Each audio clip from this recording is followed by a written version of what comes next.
Hi folks, this is Monte Taylor with episode 23, How to Keep One of the Most Precious Things You Own.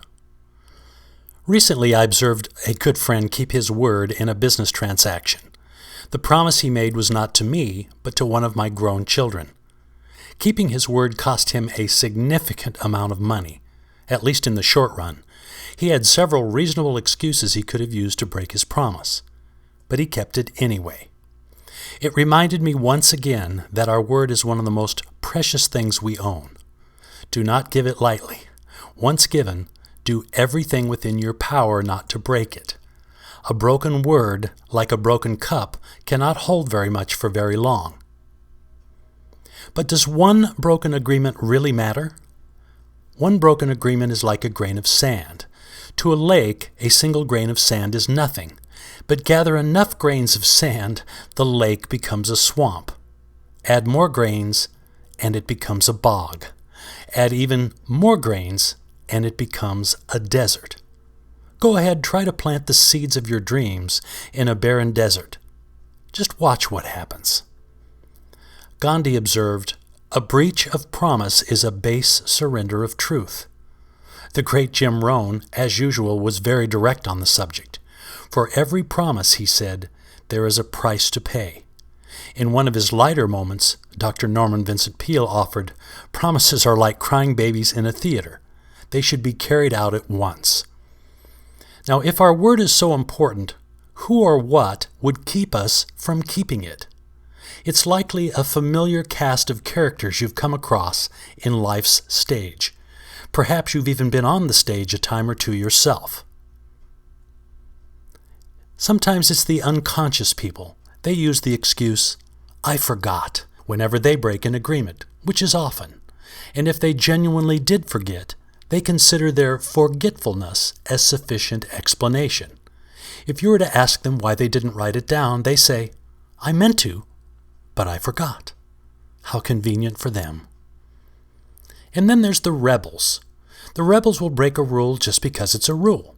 Rules are for fools, they claim. They consider agreements of any kind, including ones they make involving things they want to do, as rules.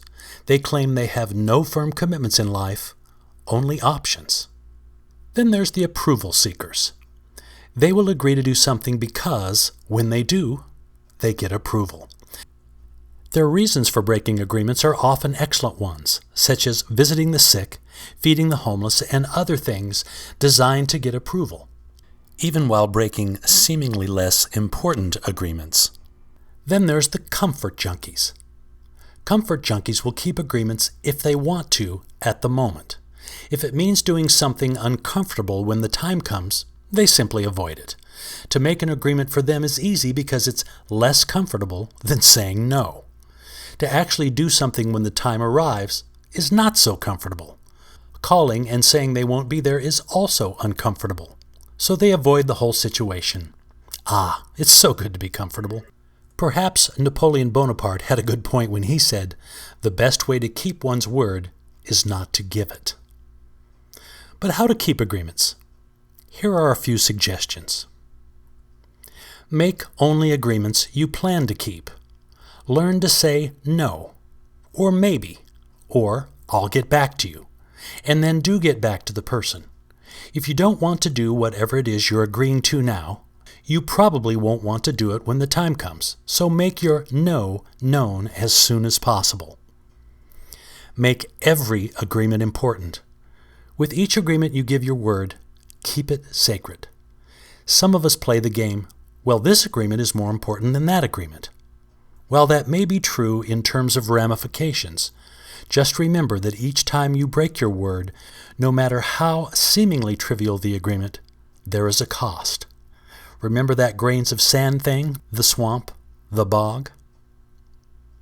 This one is easy. Keep a calendar or datebook. Record your agreements. Review your calendar or datebook at the beginning of each day. Communicate. If a conflict arises and you may have to rearrange an agreement, call and communicate it as soon as you discover the conflict. Try this. Say to the person, "We have an agreement and I'm going to keep it, but I'd really appreciate it if we can move it to another time because something very important has come up. The truth is, most people will work with you to resolve the conflict.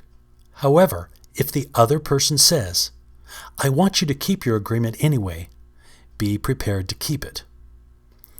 When you lovingly keep your word, keep it safe, keep it strong, keep it true, and you will know the power of it.